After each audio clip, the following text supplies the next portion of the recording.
every time to start to give an invited talk, you are supposed to say something like, thank you very much for this invitation.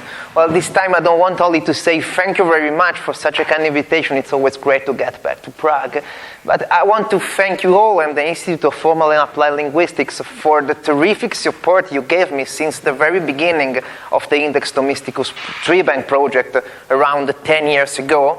And I still remember when I came here the first time, it was 2006, and someone of you asked me about the size of the Index Thomisticus Treebank at that time, and I was so proud to say that I had more or less 100 sentences annotated at the analytical layer.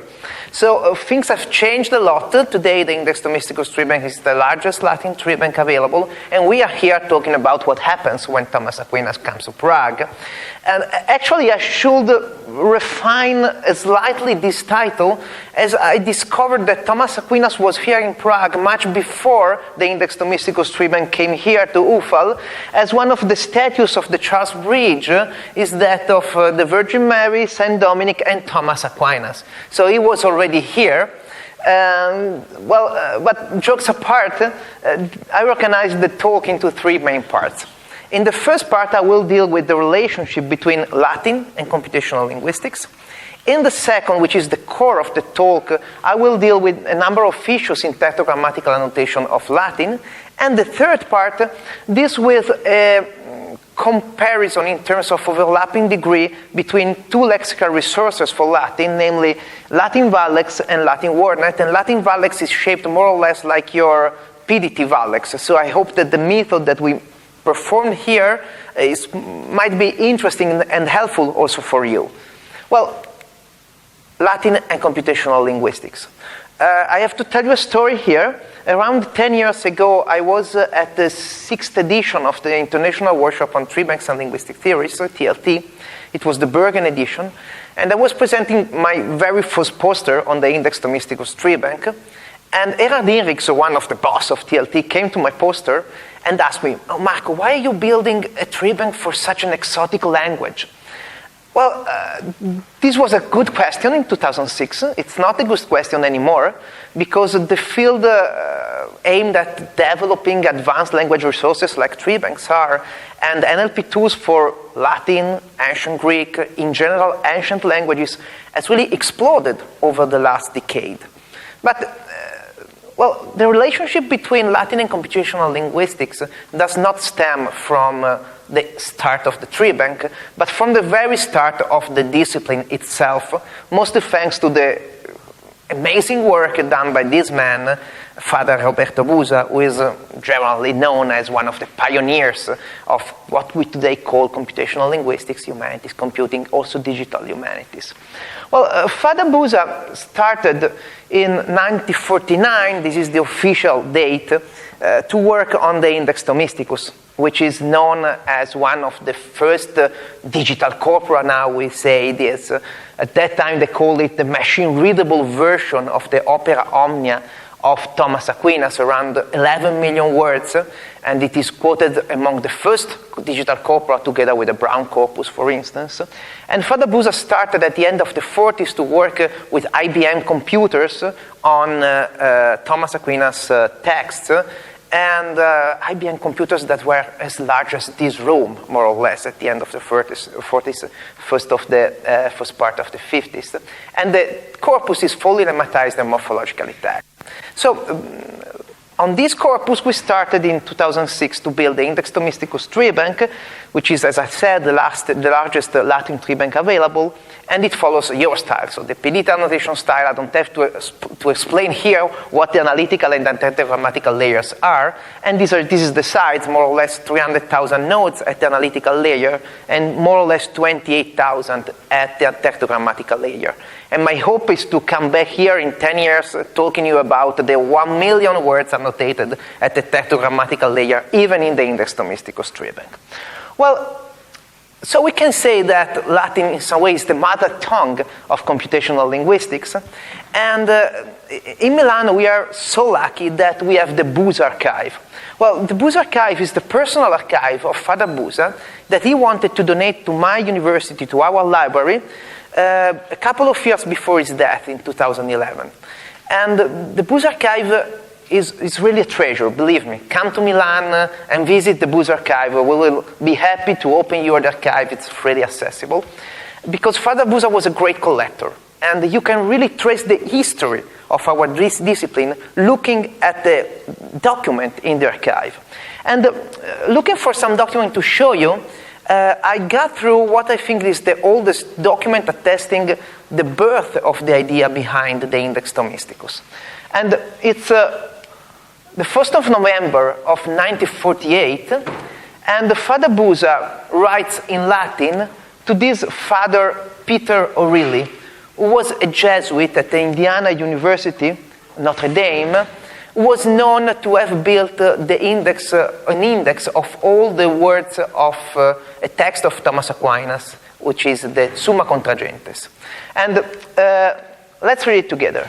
So Father Busa, 1948, writes, "My idea was to build an index of the words of all highlighted, the words of Thomas Aquinas.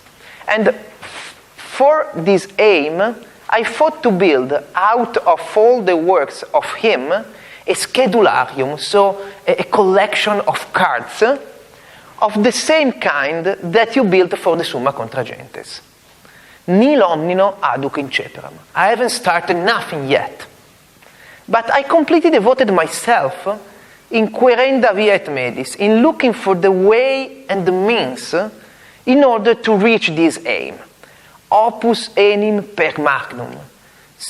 As a matter of fact, such a huge work, exiget, requires almost 10 million cards. So, this is important because some months after this date, in 1949, Father Busa went to visit Thomas Watson Sr., the founder of IBM, and convinced Thomas Watson to support financially his work on the Index Thomisticus for more than 30 years. And so in some way, just some months after this letter, Father Busa was able to find via et medis the way and the means. And it's famous, the story of Thomas Watson, same name, who said to Father Busa, "Please remember that IBM means International Business Machines and not International Busa Machines." So he understood the man perfectly. Well, in the archive, there are several different materials, among which are also press articles that Father Busa collected about his work. And they're very interesting because the headlines of the press articles, especially those from the 50s, give an idea about the kind of reception of these new ideas among the public opinion. And the 50s in particular were years of great expectations, big computers, big words. And you can see it in the headlines. Cybernetics and New Science. This was published in Malta in 1954. Another headline that I love is this one. Electronic brain will vivisect Thomistic text. Again, Malta in 1956. And this was, I'm sure, a term that Father Busa suggested to the journalist, I'm sure. And again, in Lisboa, Portugal, as máquinas da era electrónica ao serviço da cultura humanística. So, era electronica, vivisect, electronic brain, cybernetics, big words for big years, for great expectations, and Latin was there. But Father Busa was really related also to Prague. And in the archive, I could find a number of documents about Prague. And for instance, there is this new notiziario. Notiziario was a newsletter that Father Busa received about news in the research world. And this is dated 21st February 1962. And Father Busa is informed about the start in Prague of a department of computational linguistics. It says, here it is. It says, at the Institute of Czech Language of the Czechoslovak Academy of Sciences, it started in these days its activity, a section of mathematics and applied linguistics. It's 21st February 1962. The researchers of the Institute make use, in their research on Czech language, of the most different branches of mathematics.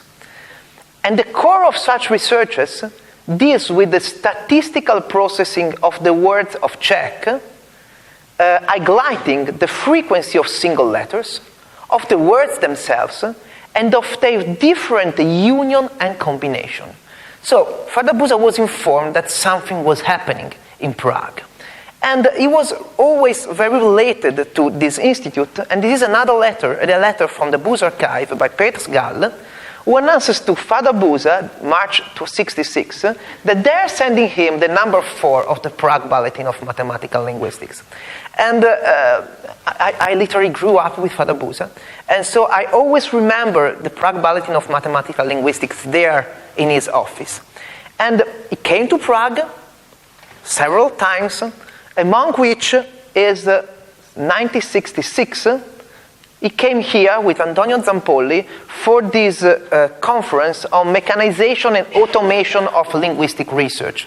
And we have a box in the Busa Archive where there is written Prague 1966, where Father Busa collected anything about this travel, and there are all the documents that he and Antonio Zampolli, at that time his pupil,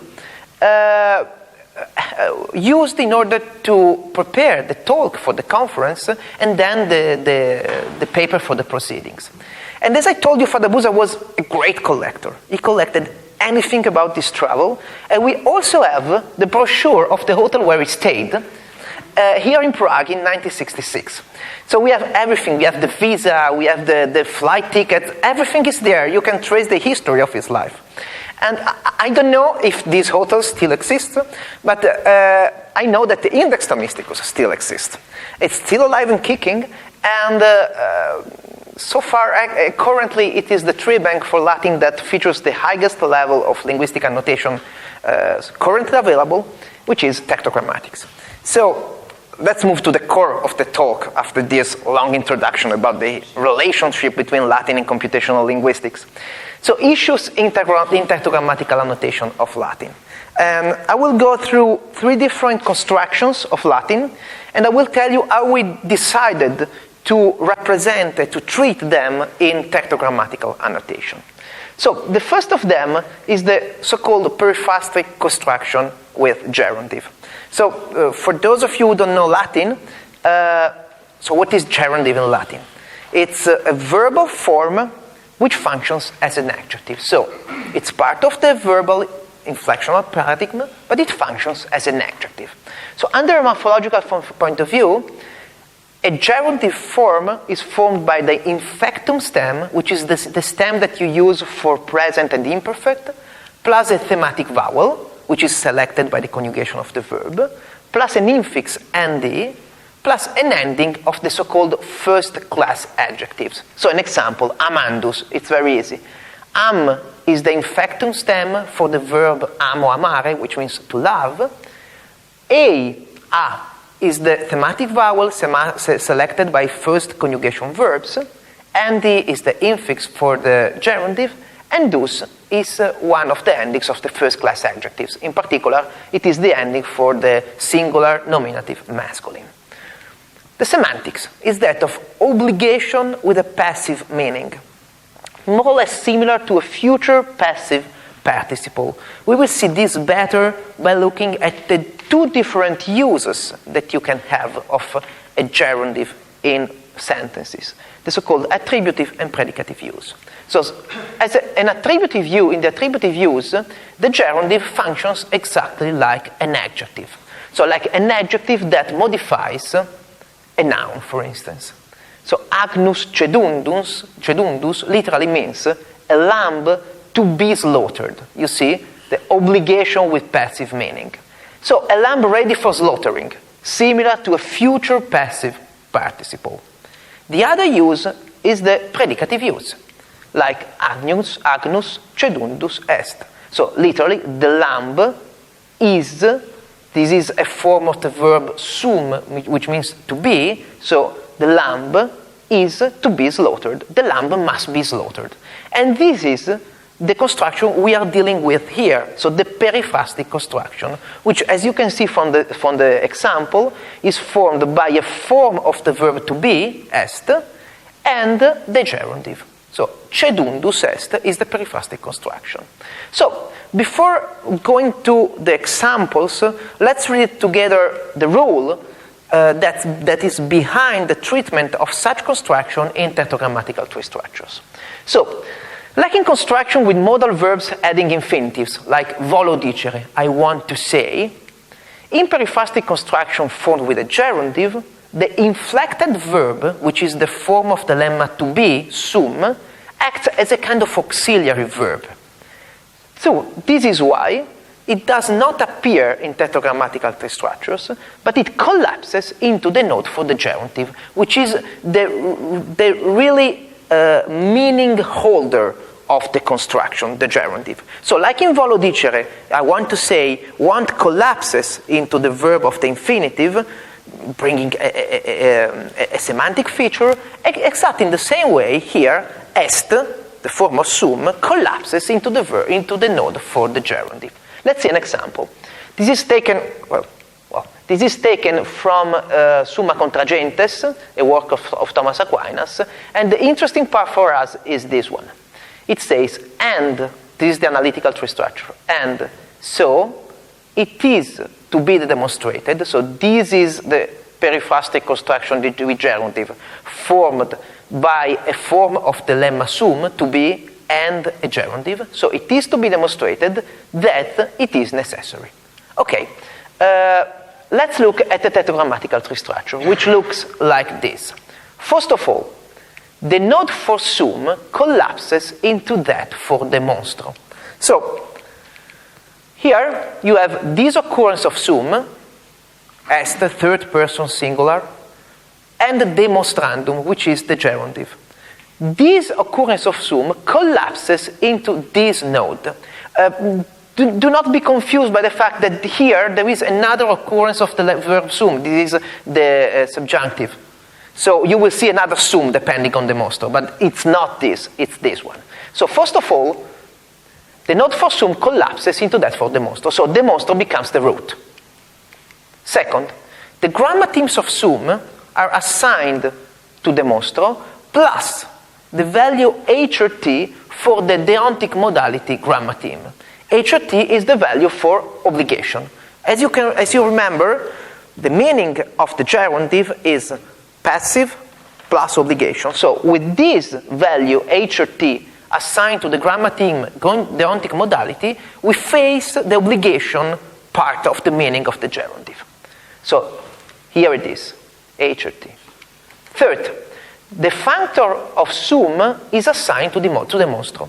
If you remember in the previous tree structure, the ATS, sum was the root of the tree, so it was the main predicate. Usually the main predicate, the pred analytical function, corresponds in tectogrammatical tree structure to the predicate functor. So this is the reason why demonstro is assigned the predicate functor. Then all the nodes depending on sum in the analytical tree structure are made dependent on demonstro. So ideo depends on sum in the analytical tree structure, now it depends on demonstro.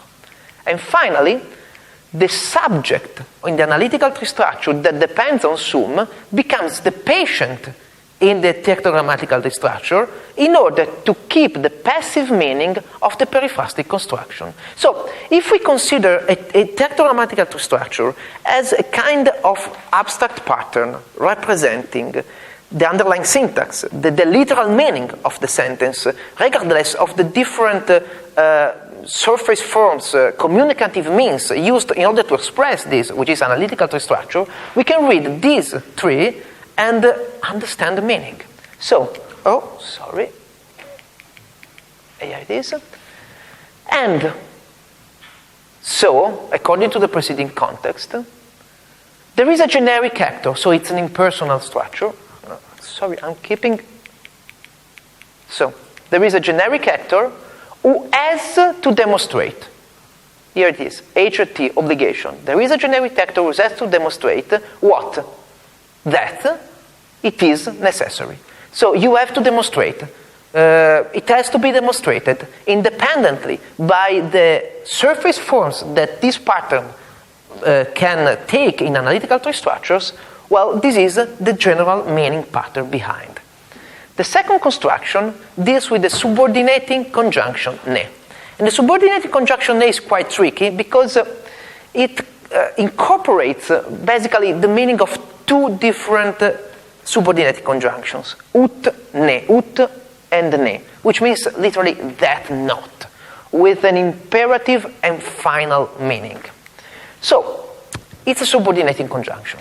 So, like all subordinating conjunctions in tectogrammatical tree structures, also ne, which is assigned aux 3 in ATS, collapses into the node for the adverb of the clause that it introduces. I don't have to explain this here because you know it much better than me.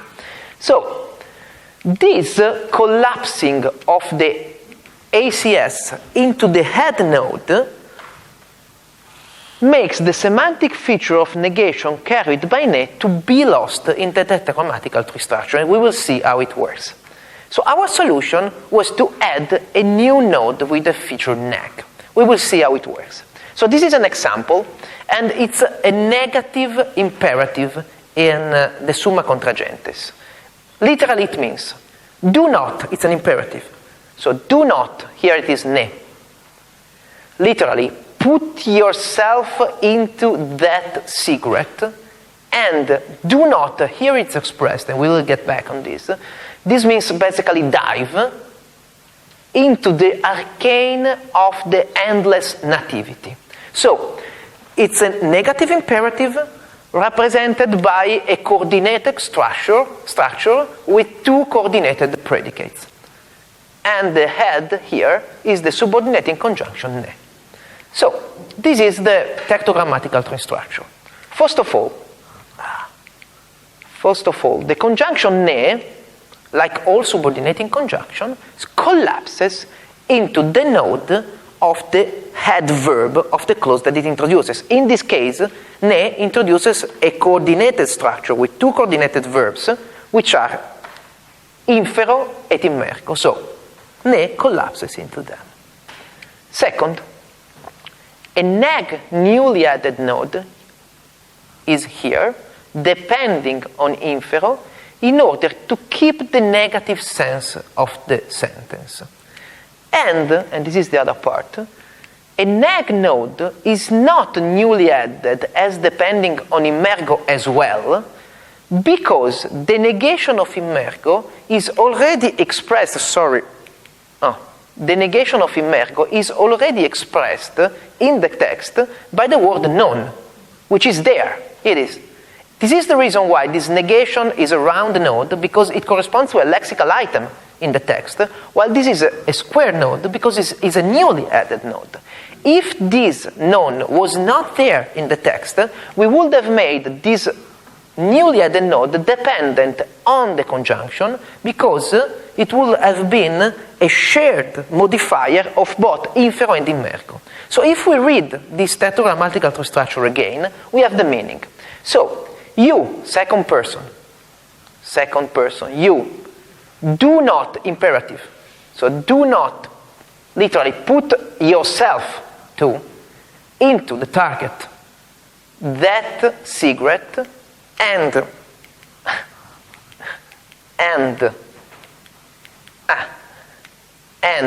do not dive, target, into the arcane of the endless nativity.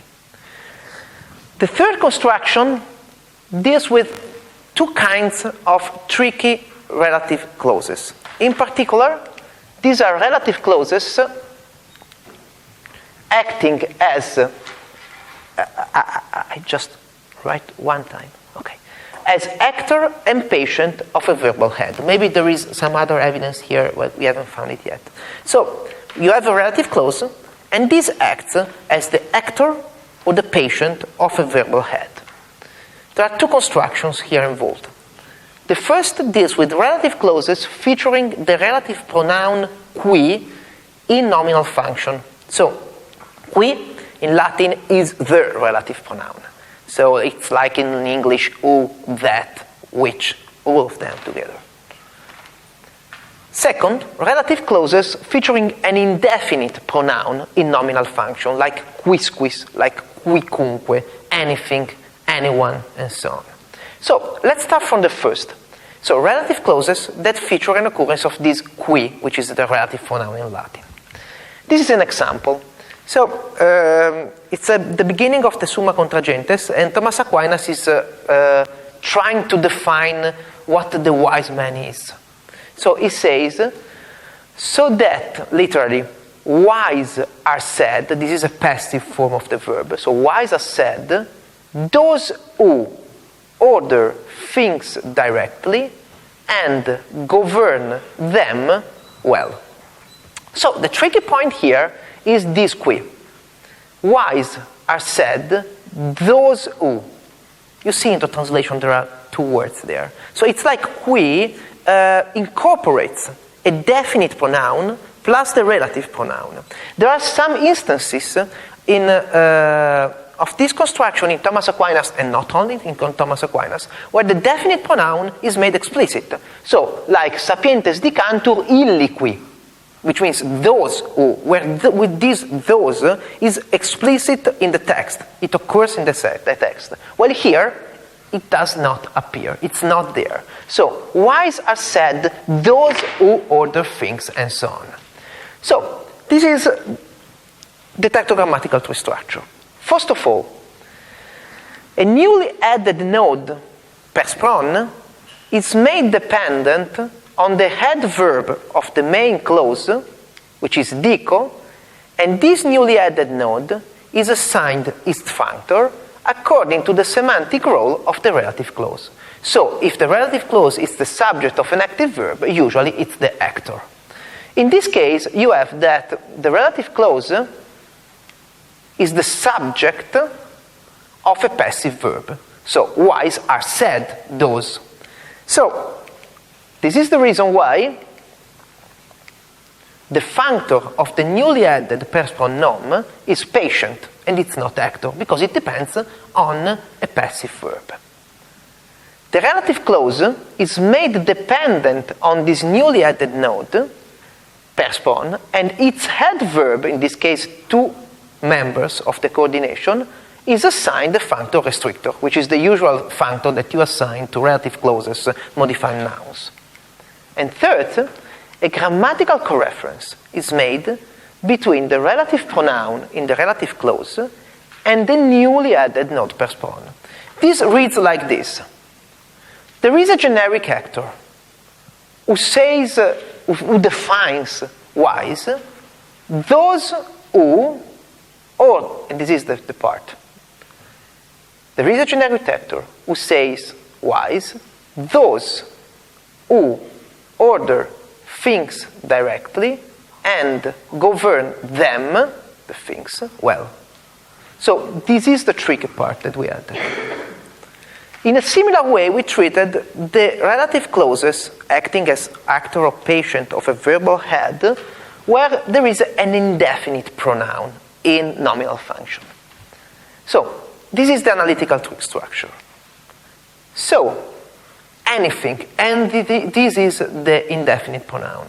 It's a form of the lemma quisquis, neuter. So, anything that, again, two words, anything that is against such principles is against the wisdom of God.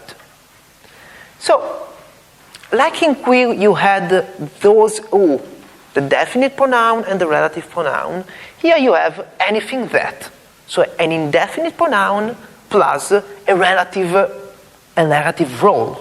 So anything that. And this is the corresponding tectogrammatical tree structure. So first of all, the indefinite pronoun whose T lemma is quis is made dependent on the head verb of the main clause. If we look at the main verb of the clause is contrarior, the main predicate. And so, quis, which is the T lemma for quicquid, is made dependent on the head verb of the main clause, on contrario, and it is assigned its functor according to the semantic role of the relative clause. So usually, if the relative clause is the subject of the verb, of an active verb, it is actor. In this case, the verb is passive, but this is assigned actor because the verb is a deponent one. So it has a passive form, but an active meaning. Then, the relative clause is made dependent on the indefinite dilemma, indefinite pronoun, and its head is assigned the factor restrictor, like for all relative clauses. And third, again, a new perspron node is added here, depending on the head verb of the relative clause, with grammatical coreference to the indefinite pronoun, like here. And this node is assigned its functor according to its semantic role in the relative clause. So in this case, it's the actor. Let's read it together because it's easier. You know it better than me. It's easier to look at trees than to describe trees. And it's even less boring. And so, anything that is against such principle is against the wisdom of God. So, these were three constructions for which we had to find out a solution to represent them in tectogrammatical tree structures. We are creating a small manual for such constructions that will be available on our website.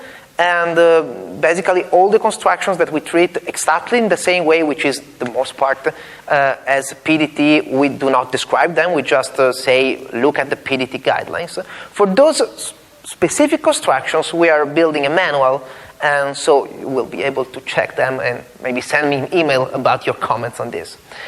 So, the third part,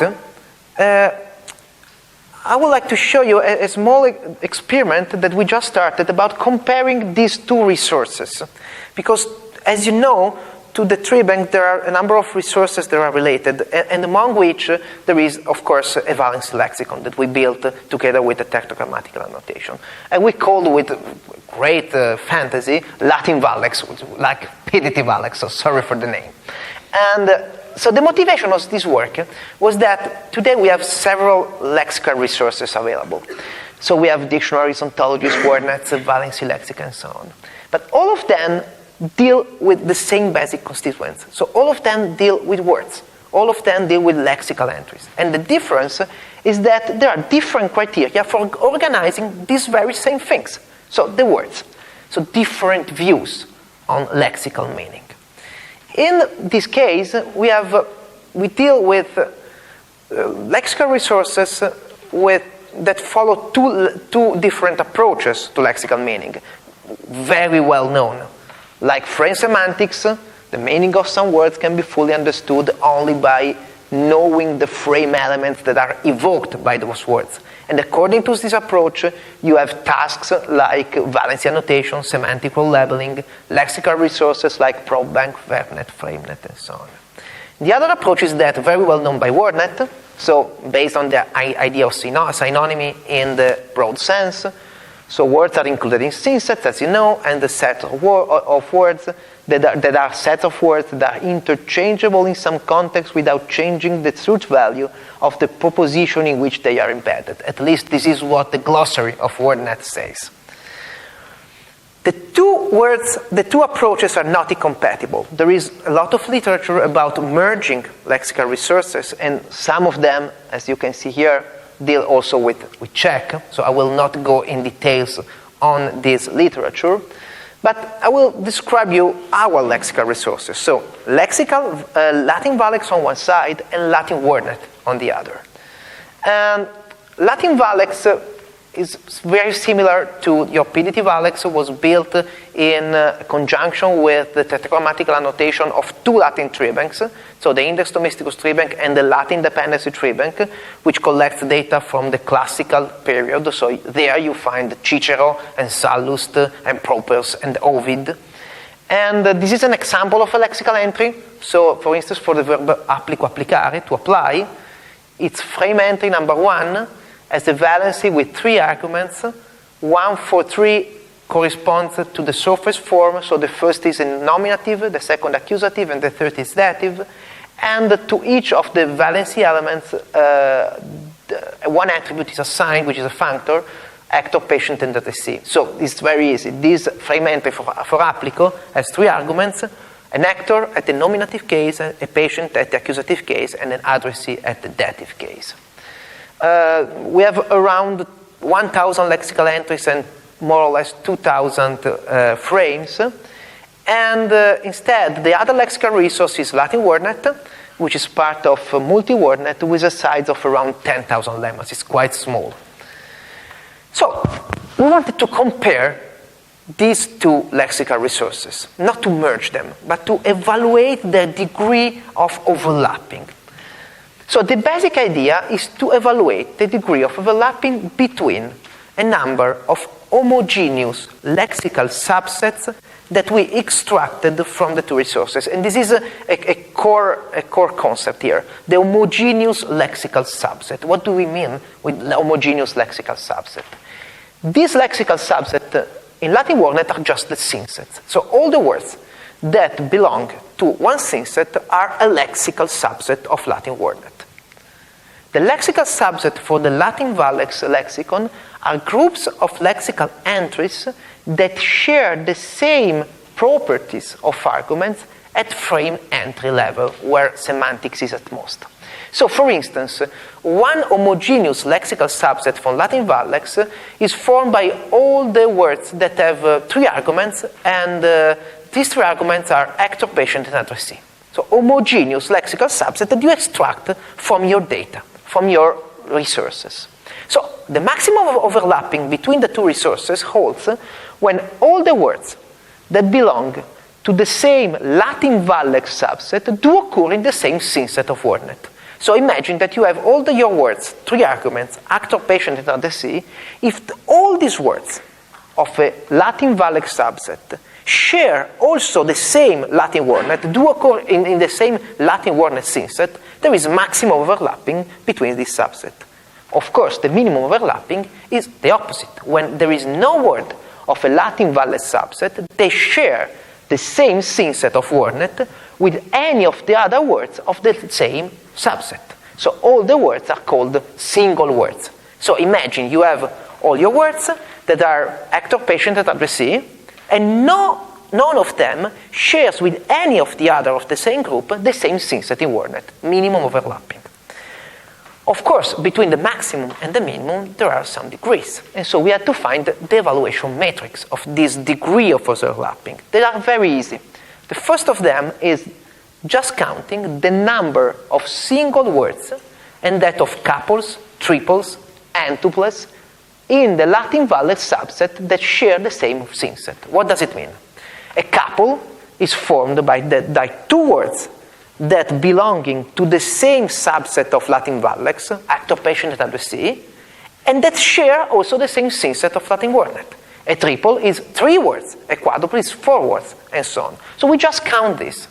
Second, we count the so-called connection degree of a word, which is the number of words in the Latin-Vallex subset with which a word belonging to that subset shares the same synset. So, we have our group of 3 arguments words, actor, patient, and addressee. Let's take one of these words. This word share the same synset of WordNet with other 10 words of the same subset of Latin-Vallex. Its connection degree, it's 10. It's quite easy.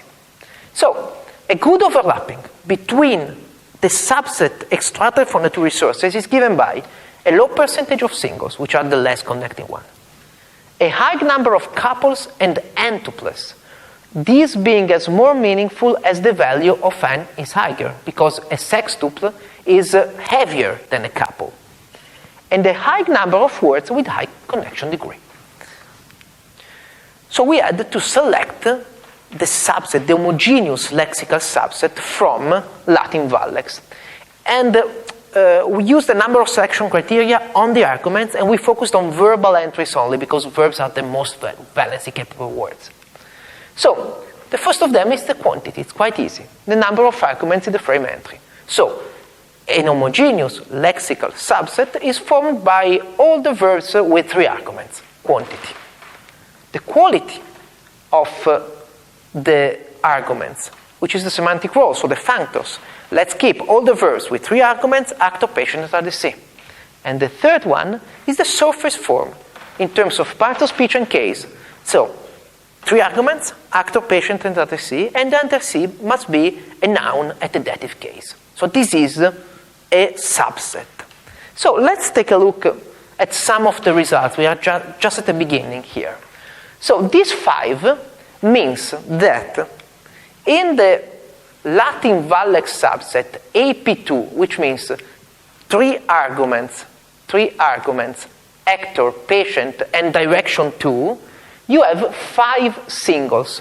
So there are 5 words in this subset that are not connected to any of the other, which means that do not share the same synset of WordNet with any of the other of the same group. Second, this one here means that in the Latin-Vallex subset APAD, 3 arguments, actor, patient, addressee, there is 1 sextuple. So 6 words belonging to this subset, they share the same synset of WordNet. And in this same subset, there are also 2 words with connection degree 9. So this means that these words share the same Latin WordNet synset with 9 different words belonging to the same subset of Latin-Vallex. So these 2 words are do, to give, and offero, to offer. In particular, the 9 words that share the same synset of Latin WordNet with do are these: attribuo, to assign, dedo, to consign, larger, to donate, mito, to send, offero, to offer, peribio, to present, prebio, to offer again, refero, to report, tribuo, to assign. You see that there is a semantic commonality between these. They are different, but they are even similar. So it's something like there is something common that is somewhere between valency frames and synsets. So a simple evaluation. From the result, we saw that the low overlapping is given by subsets that include the direction 2 argument.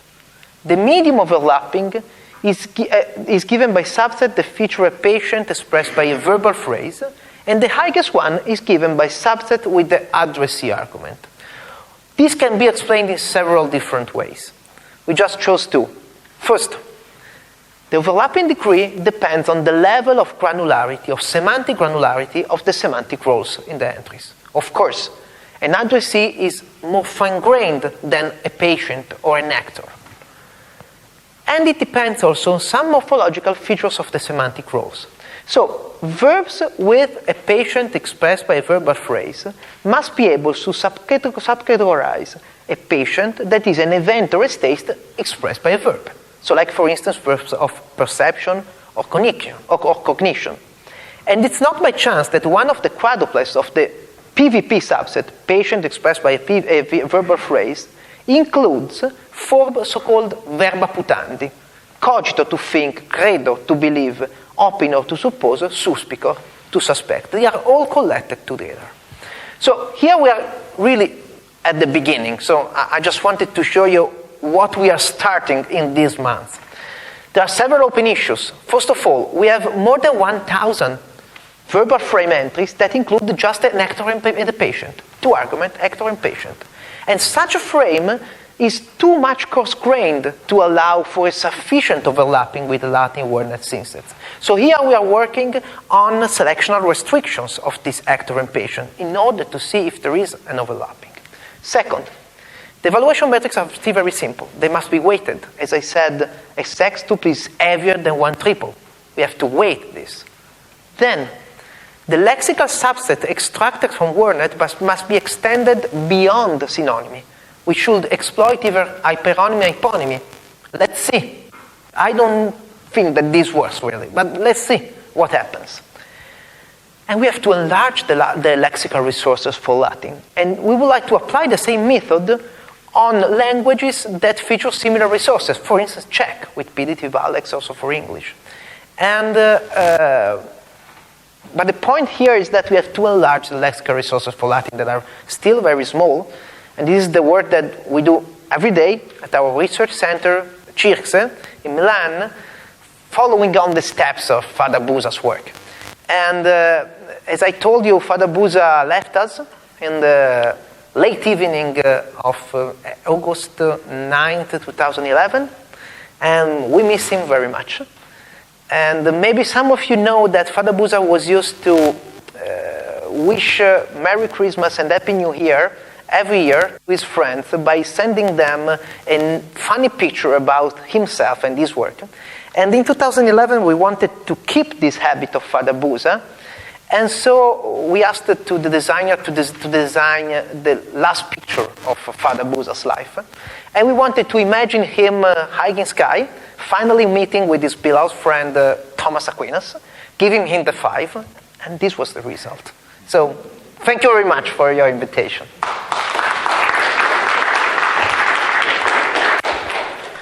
Yeah, thank you very much both for the talk and for reminding us of Father Busa. I just want you to know, and other people you may know, that in this room there are 2 documents of the 1966 meeting, or at least 1 living document of that meeting, or 2 living documents of that meeting, and then 1 non-animate document of Father Busa. The 2 living documents are Professor Padova and myself, because we attended the 1966 conference, Great. which was not exactly in Prague, but by Prague in the Jeloviště. And the non-animate document is here for those who haven't yet seen this punch card. I think it's a gift from Padre Busa to me. Oh. And I think it is one of the cards on Yeah, which of the Index Thomisticus, yeah. Which was the card of the lexicon. It's on my desktop, something similar. So I can pass, so please don't steal it, because it's something which I appreciate very much. Okay, so it was just the something which concerns your mentioning but I think we may have some questions, remarks, or comments to the talk. So please feel free to just put your hand. I want to ask you, how many of you know Latin? Well, we have to. Well, we have yeah. to. At least something. Very small fragments. Mandan is going to learn Latin, I'm sure. So should I give him the floor?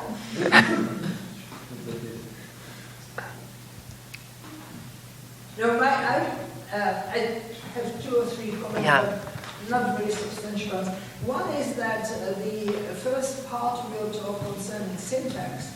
I think we have noticed some of these points when we tried to imitate in the tectogrammatical level style English text. Because with the gerunds and the ing forms or ed forms, the participles, which are that common in English, we had some problems how to treat that. Unfortunately, I've just been looking around. Unfortunately, our colleague who did that is not here, so she may have some very concrete suggestions or questions which relate to that.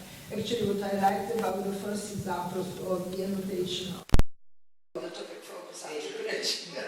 And one of your examples with the negation was very interesting, and I have to look at it more closely, because you had this negative, newly established node as a node with the contextually bound value, which is very exceptional to have a newly established node in that sense. So, and a rematizer. So that's something which I would like to look in more detail. The other thing is that, well, and that's why I would very much welcome your manual. When you said that you will have a manual for annotation on this layer, I think it would be very useful for us, for English and for the conference. And the other remark concerned the definition of synset. I'm very skeptical about the definition that a synset contains lexical items, such lexical items that a replacement of one for the other does not change the truth condition. I think it's not true. I mean, synset is more, is broader than to agree with this. This is the reason why I reported exactly the definition. Yes, because I don't agree. I heard so. It's their fault. Yes. And the third thing which I liked very much was the when you had that kind of evaluation. I think it's very instructive to look at the comparison in this way. I think we can come to some interesting. I hope so, and I would like to run this experimental check, and then to give you back the results in order to ask you to evaluate the results. Yeah, we are also developing a tool in order to organize the results in physical space, in order to collect the words into clusters that feature some common properties. And well, I can evaluate Latin results, not the Czech ones, so I will ask you to evaluate this. Yeah. So thank you very much. So I have been talking too much, so please.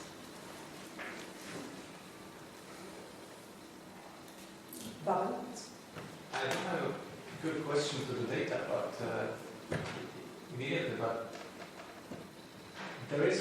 I wanted to say there is a Czech translation of a lot of the works of Thomas Aquinas, done by the Dominicans, who actually have a monastery across the river. And now I'm sorry we didn't invite them, because I think that some of them might be interested. And one of the reasons is that there has been a full translation of Summa Theologica in 1920s to 30s, I think, in Czech.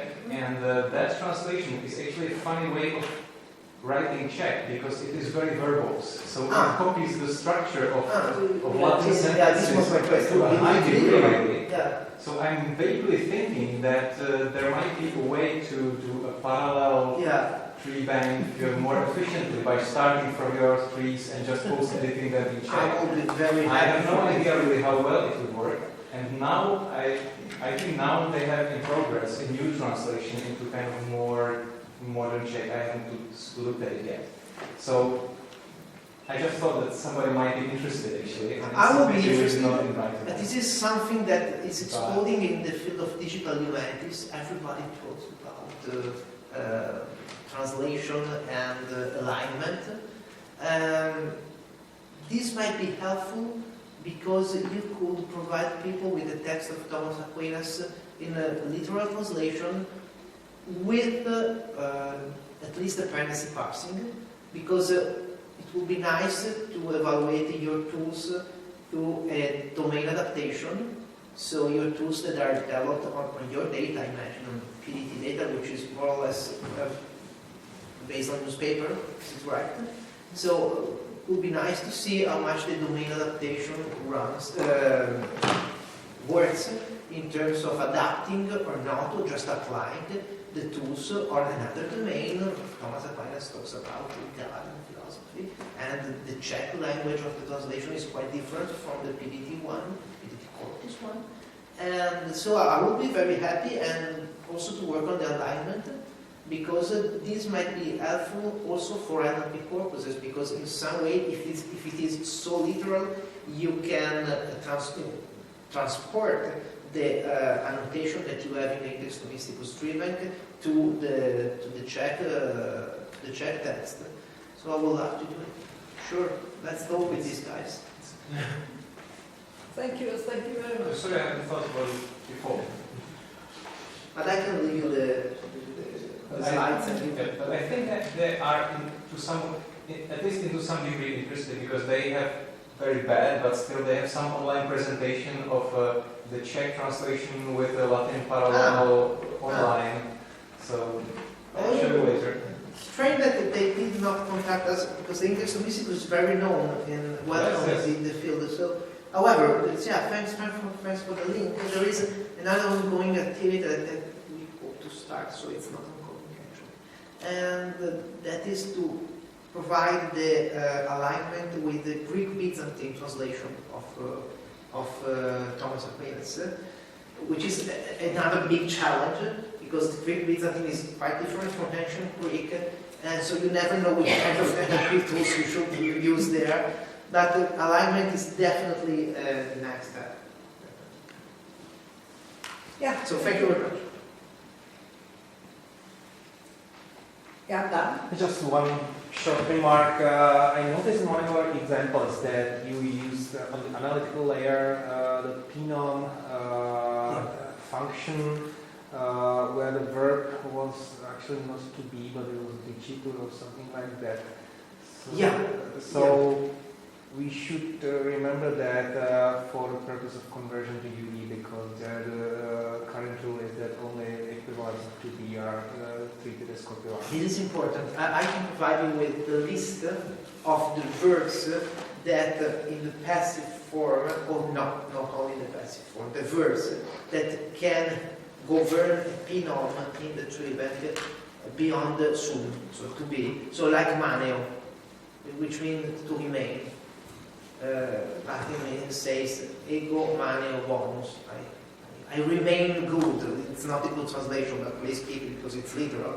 And we have these examples. I can provide you with. I think I can collect the list myself. The question is whether we want to convert it to something else, then we have to decide what it should be instead of copula. It works like a copula, but it has a more fine-grained semantic feature. So it doesn't say only is.